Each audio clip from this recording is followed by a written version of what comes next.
ఈరోజు మన ఛానల్లో కొత్తిమీర టమాటా పచ్చడి ఎలా చేయాలో చూద్దామండి. ముందుగా ఒక పాన్ తీసుకొని 1 స్పూన్ ధనియాలు అనేది యాడ్ చేసుకుందామండి. దీంట్లోకి మనం స్పైసీ ఎక్కువ కోసం నేను పచ్చిమిరపకాయలు తీసుకున్నానండి. మన ఇష్టం అండి, పచ్చిమిరపకాయలు తీసుకోవచ్చు, ఎండుమిరపకాయలు తీసుకోవచ్చు. నేనైతే పచ్చిమిరపకాయలతో మాత్రమే చేస్తున్నాను.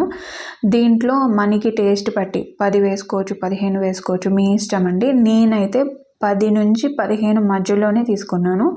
దీంట్లోనే తోలు తీసిన వెల్లుల్లి అనేది యాడ్ చేసుకున్నానండి. దీంట్లోనే కరివేపాకు కూడా ఉన్నది. అండ్ ఇప్పుడు నేను ఇందులోనే ఒక 5, 6 చిన్నగా కట్ చేసిన టమాటాలు అనేది వేసుకున్నానండి. చిన్నవి అంటే మరీ చాప్ చేసి కాదు. ఒక టమాటాని 4 ముక్కల కింద చేసి ఈ విధంగా వేసి కలుపుకొని మనం మూత పెట్టుకుని మగ్గించుకోవాలండి. టమాటాలు ఖచ్చితంగా మగ్గాలండి.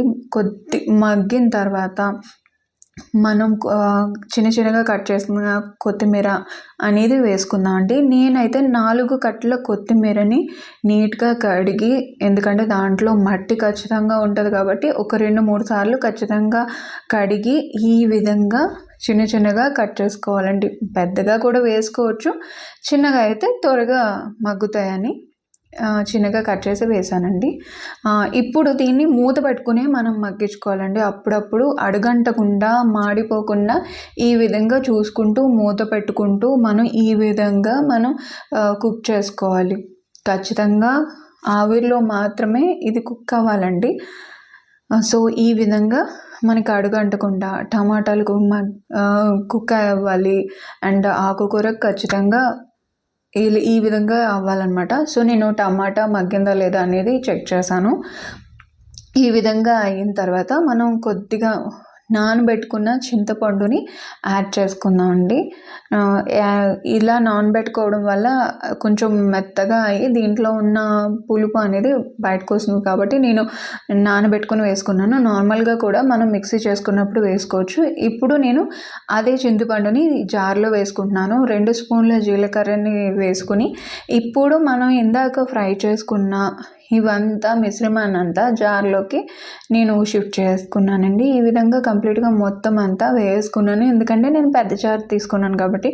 ఇప్పుడు మీరు చిన్న జార్ కనుక తీసుకున్నట్టయితే 2 టైమ్స్ మీరు చేసుకోవచ్చు, అంటే 2 టైమ్స్ రుబ్బుకోవచ్చు అనమాట. నేను దీంట్లోనే తగినంత సాల్ట్, అంటే నేను 2 స్పూన్లు సాల్ట్ తీసుకున్నాను. మీరు తీసుకున్న కొత్తిమీర టమాటాని బట్టి మీరు సాల్ట్ అనేది యాడ్ చేసుకోండి.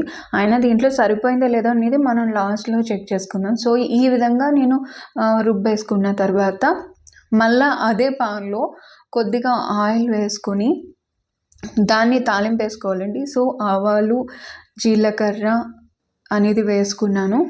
ఒక్కొక్క స్పూన్ వేసుకున్నానండి. దీంట్లో మనం ఎండుమిరపకాయలు తాలింపులో వేసుకుంటున్నాం అండి. సో నేను 2 ఎండుమిరపకాయలు ఈ విధంగా చిన్న ముక్కల కింద చేసి వేసుకున్నానండి. దీంట్లోకి మళ్ళీ నేను వెల్లుల్లిపాయలు కచ్చపచ్చగా దంచిని వేసుకున్నాను. అండ్ ఒక రెమ్మ కరివేపాకు అనేది యాడ్ చేసుకున్నాను. ఈ విధంగా మనకి జీలకర్ర, ఆవాలు చిటపట్లాడిన తర్వాత మనం పేస్ట్ చేసుకున్న ఈ మిశ్రమాన్ని అంతా దాంట్లో వేసుకోవడమేనండి. లాస్ట్లో మనం టేస్ట్ అనేది చూసుకోవాలి, ఉప్పు సరిపోయిందా లేదా అనేది చూసుకోవడమే. ఒక 2 నిమిషాల పాటు ఇలా కలుపుకుంటూ చేసుకోవడమేనండి. ఇంతేనండి, ఎంతో టేస్టీ అయిన కొత్తిమీర పచ్చడి అనేది రెడీ అయిపోయింది. ఇది మనకి నిలువ ఉంటుంది, ఒక వారం రోజులు కానీ నిలువ ఉంటుంది. ఫ్రిడ్జ్లో కూడా పెట్టుకోవచ్చు. మరిన్ని వీడియోస్ కోసం నా ఛానల్ని తప్పక సబ్స్క్రైబ్ చేయండి. Thank you so much.